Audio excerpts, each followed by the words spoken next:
Let's talk about the beauty of autistic mind reading.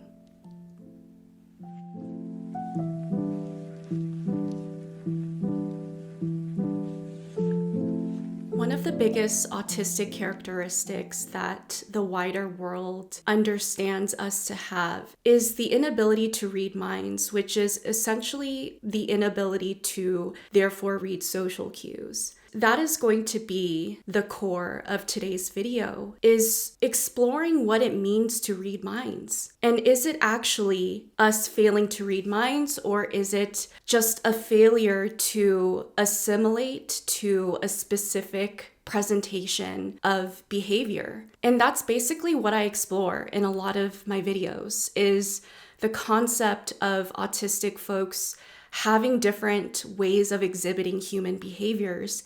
And that isn't because we lack certain skill sets or the ability to do things, but it's more so society's inability to see our presentation of those human behaviors as a valid form of existing, and therefore it's seen as a deficit of being able to show love, show empathy, reciprocate, read minds, things like that. When I think about the ability to read minds and the expectation to read minds in a neurotypical general sense, I think about situations where people should not and do not want to talk about an expectation that they have of you overtly. They don't want to explicitly say, I expect you to do this, but you're supposed to know anyways. Let's say someone you know has recently gone through a death in their family, and everyone knows that you're supposed to express your condolences to them, and you're not supposed to ask too many questions or talk about the death too much with them because it could be triggering or it could be insensitive, right? And so there's this underlying invisible expectation that you should be able to read their minds and know, I can't talk about certain things with them, or I should do certain things for them because of what they're going through. People seem to have this inherent understanding and agreement that there are certain things you're supposed to do in certain situations given the context, and certain things you're not supposed to do. And oftentimes, a lot of autistic folks feel like we're constantly missing the mark. We don't know what the expectation is. And even if we try to meet those expectations, we tend to fail miserably. You may go out of your way to ask that person how they're doing and how they're taking the death. And you might even share a death in your own life that you're going through the grief of processing, just to show them that they're not alone and you understand. Although your attempts in trying to support this person comes from a good place, if the social expectation is don't talk about the tragic event too much, it's insensitive, everyone is going to interpret you talking about the death as you being insensitive to the person and you not caring, or you even being selfish in talking about a death that you yourself are grieving and things like that. That's just one example of what it could feel like as an autistic person to not be able to read the room or to read minds when the world is structured around one specific way of processing, which is top-down processing. It doesn't provide a safe space or productive outlets for bottom-up processors to utilize their skill sets. This creates an ongoing cycle of bottom-up processors, of autistic folks chronically being misunderstood, unsupported, and underutilized in many ways. Is it a social deficit, or is this so-called deficit actually just a systematic mismatch? It felt real. Like we lost this. And this just started.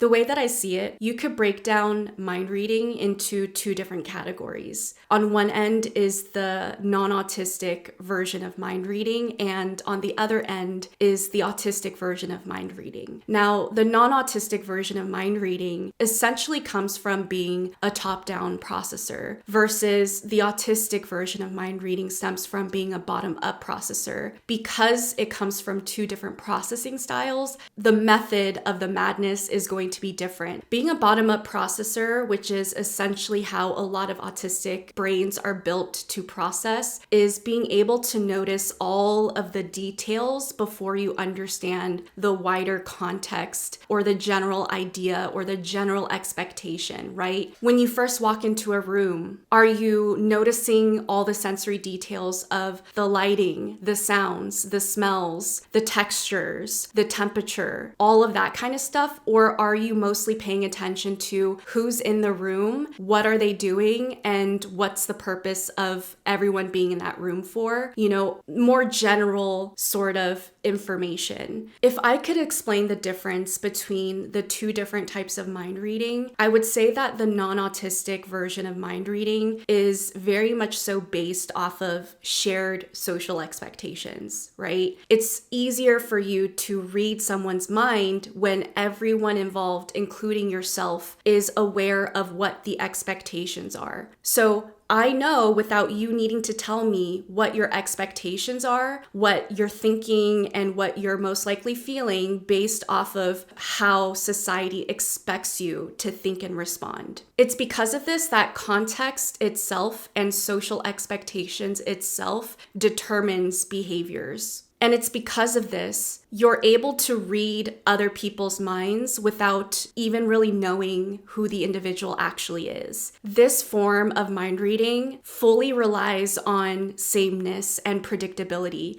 It becomes fallible once someone outside of social expectation and norms comes along. It's harder to read someone's mind when they're not really processing and responding within the confines of a social expectation. You are wrong.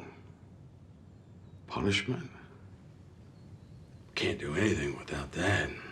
Punishment is how we built everything we have. So it's easy to read someone's mind when they have the same expectations as you, and you guys both have the same expectations as everyone else. But once there's a person that doesn't have the same social expectations or operates under that same sort of social context, you no longer have the ability to accurately read their mind. And I'm not here to bash on non-autistic people, because this form of mind reading isn't bad. It's just different, right? We're talking about two different systems. I think being a top-down processor is good in a sense where you can move from space to space, talk to all different types of people. You could generally understand how to read someone's minds based off of knowing that they have general expectations and social norms. And those are similar to your general expectation and social norms. And therefore, you could generally understand if we meet each other in a public space and we don't know each other, perhaps I'm not going to ask them personal questions or about upsetting situations right off the bat. You know, I could read their mind in that sense that that's not something they're looking for, right? But again, because top-down processing doesn't account for details, it also doesn't account for deviations from the norm. If your only method of being able to read someone's mind is how close to a social norm or social expectation they're operating under, then your ability to read someone's mind can only extend so far before it starts to reach dead ends. It doesn't account for different individuals, people who are actively growing and changing, people who are actively discovering aspects of their own values outside of what's expected. If you haven't already noticed, the non-autistic version of mind reading prioritizes what should happen and what should be right or wrong. Whereas the autistic version of mind reading prioritizes what's actually happening and what's actually being observed. And if you really think about it, One is seen as a social deficit because it doesn't prioritize an expectation or try to reach an expectation. It's just, if your feelings are hurt, you're hurt, right? It doesn't care to judge whether or not you're allowed to have your feelings hurt, or if having your feelings hurt is even called for or valid. It's just, this is what it is. You are hurt in certain situations by certain people. That's your pattern. Whereas the other one more so tries to determine how far someone is deviating from the social expectation versus meeting it, right? If someone is meeting a social expectation, they think, oh, your feelings are hurt and it should be hurt. Or, oh, your feelings are hurt? That doesn't make sense. Your feelings shouldn't be hurt because of A, B, or C. Social expectations in this realm act like a script, and people are therefore rewarded or punished for how closely they're matching that script, how closely they're matching that expectation. Any sort of deviation from that social expectation, from that social script, is not only misunderstood, but it's oftentimes labeled as incorrect, or it's labeled as being deficient. This is why so many people who operate within a non-autistic or neurotypical way of reading each other's minds tends to always come back to the idea of denying another person or even yourself of your reality. Are you shitting me? Is that real? This is why so many people not only judge other people who deviate from that social norm, but honestly judge themselves too. People who say, I shouldn't feel this way, I shouldn't think this way. I think this could oftentimes become very, very confusing for a lot of autistic folks, because we end up in situations where we see how someone is feeling underneath the surface, especially if we know them well, especially if we're exposed to them a lot. We see that in certain situations, they might feel bad, but if that same person isn't acting on it and isn't trying to express that they feel bad because the social expectation is that they shouldn't feel bad to begin with, now us autistics are in a weird conundrum of knowing that someone is feeling bad, but everyone else doesn't see that because they're expecting this person to be fine. And the person themselves doesn't want to accept that they feel bad. And so everyone is denying the reality of this person feeling bad, including themselves, except the autistic person. And now we're left with the choice of, do I actually address what I see happening?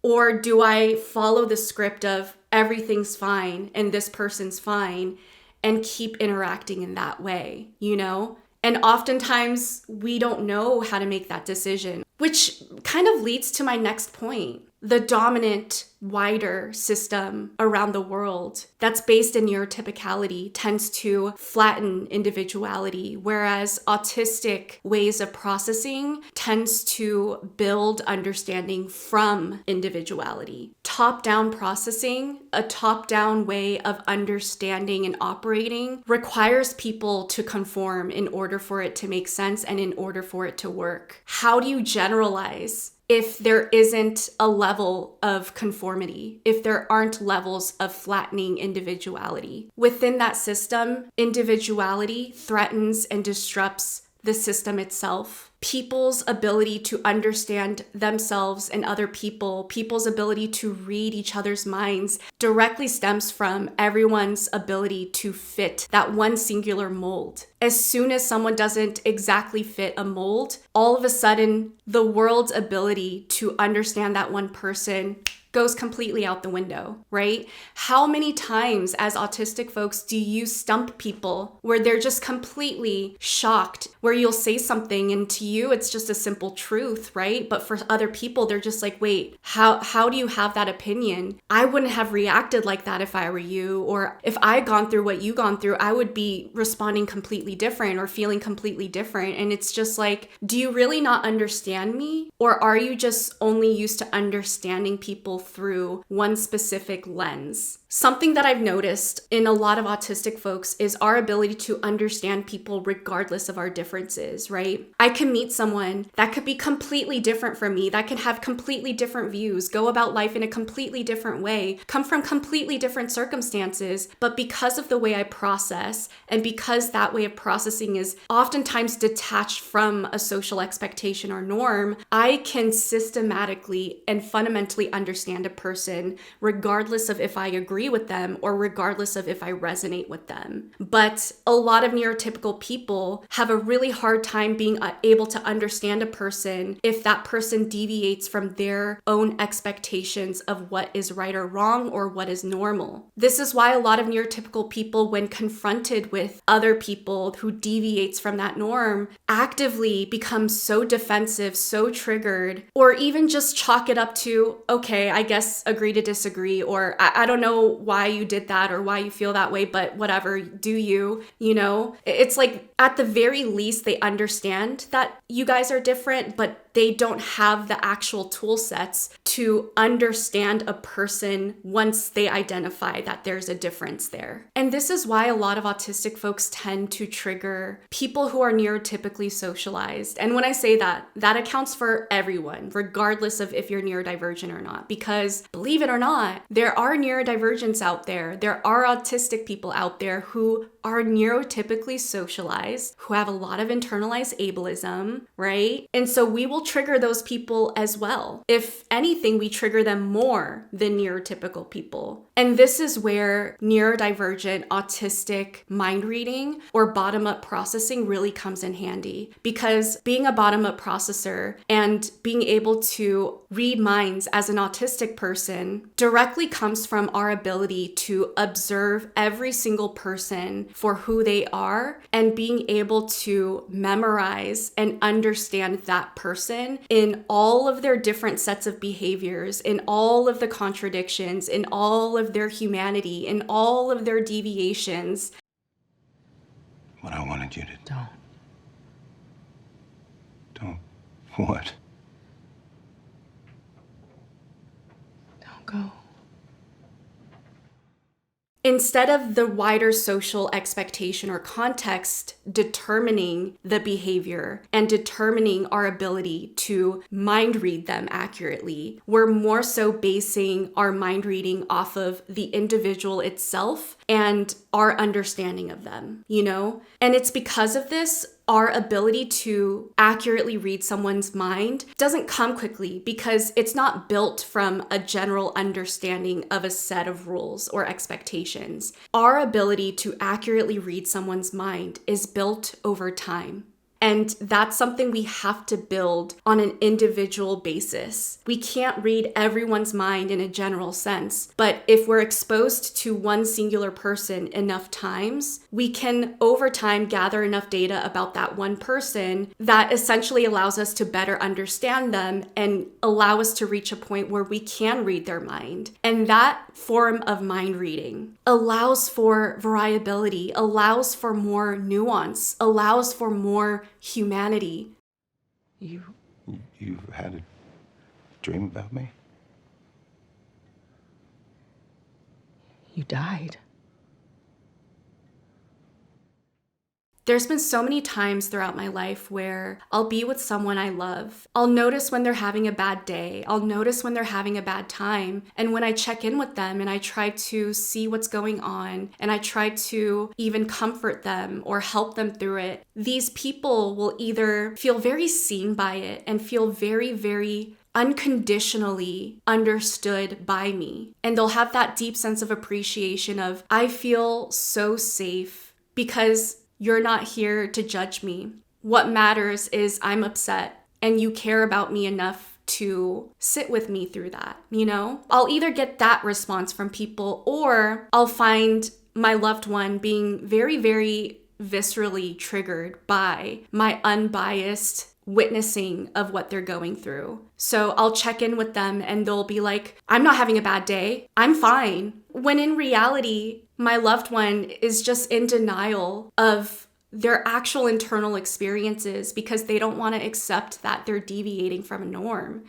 And that's really sad. That's really, really, really sad. It's sad for them, and it's also sad for me because I have no way to help them. I have no way to interact with them when they can't even accept their own internal reality because they fundamentally see that reality as their own moral failing.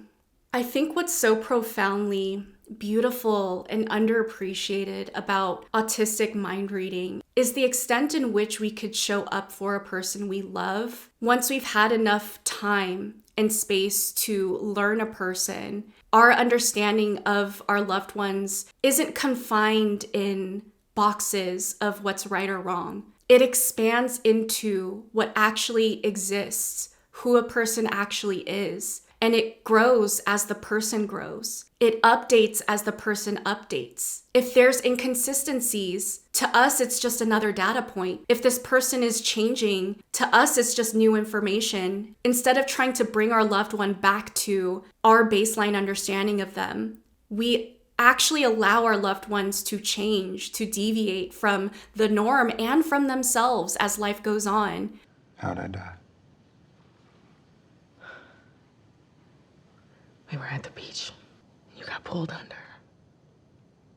You didn't come back up. And I was trying to find you, but you were gone. And then I started to drown. We take in that new information and we allow ourselves to update our understanding of them as time goes on. There's so much more freedom in that. There's so much more humanity in that. There's so many times in my life where I'll have a basic understanding of a person and I'll know pretty accurately how someone's going to react in all different types of situations. But at the end of the day, I will never ever think I know exactly how someone's gonna react. I'll have what I think they're gonna react like based off of my data. I'll have all the different ways they might deviate from it. Even though I know it's not likely, I at least allow for that possibility. And then I also see what it would take for them to be different, right? What would it look like for them to react differently? And what would it take for them to get there? Just once. We sit one out. Someone else. It should be us. Maggie's gotta take care of Maggie. You start to systematically understand a person so much that you almost know someone more than they know themselves sometimes. And that's the underrated, profoundly beautiful part of having an autistic person read your mind. Is there will be moments where we will know you more than you know yourself. I like the way you call bullshit. So let me return the favor. The next thing you're gonna tell me is that you'll go and then I can stay.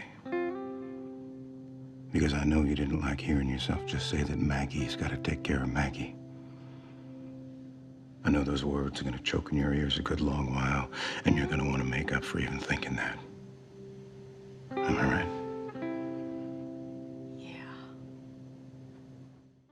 You don't even have to explain something we already understand. You don't even have to do something for us to know you're gonna do that thing. There are many situations and relationships where we will remind you of who you are, not because we think losing yourself is wrong, but we will remind you of who you are because we know your values are important to you, and your values is what makes you you, and we don't want you to lose yourself, right? There's a difference between someone saying, this isn't you, versus someone saying, you shouldn't say that, you shouldn't do that. One wants you to come back to normality because they see your deviation from it as wrong, whereas the other doesn't judge that you deviated to begin with. They just see that your deviation is bringing you away from yourself. And as someone who sees you and loves you, we don't want you to betray yourself. We want you to honor yourself and what's important to you.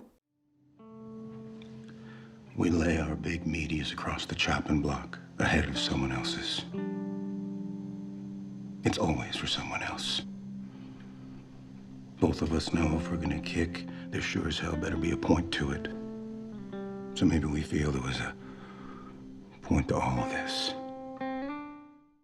You wonder how autistic people are either completely oblivious or we understand someone so much that it's almost like this crazy robotic memorization of a person. Those things aren't different. They're actually just two different parts of the same system, right? That sort of obliviousness that we oftentimes associate to autistic folks is actually just what the system looks like when it's beginning, and we don't have enough data on a person yet, and we don't have social biases in order to judge a person and what they're thinking and feeling. It's just, I don't know you. I'm starting on a new slate, and I'm not sitting here with generalizations of what people should and shouldn't think and using that as a script to understand a person. It's just my understanding of them builds off of how much data I have with them. If I'm not gathering data, if I'm not interacting, I will continue to be ignorant towards this person because I just don't know them, right? Versus the other end of that same system is once you've had enough data that you've gathered of a person, you're not only able to understand what they're thinking in real time, but you're also able to project what they're going to think based off of how the situation will progress into different sort of scenarios and outcomes. You just know. You know what it would take for a person to say something to you. You know how it felt for them. You know how they're going to respond to what they said and how they felt because you know how they react when they feel those certain things. And that level of understanding someone is so deeply intimate. It is so deeply intimate. And the world will either see that intimacy as a soft landing, as solace, as a blessing, or it will see it as interrogation, a threat, a call out. And as autistic folks, our job is to know how the wider world responds to our ability or inability to read someone's minds, our ability to see someone regardless of how much they're deviating or adhering to a certain script. And to, as much as we can, try to build relationships with those who find solace in our innate ability to witness, see, and understand them, and draw the boundaries we need with those who inherently cannot face themselves and therefore cannot face us.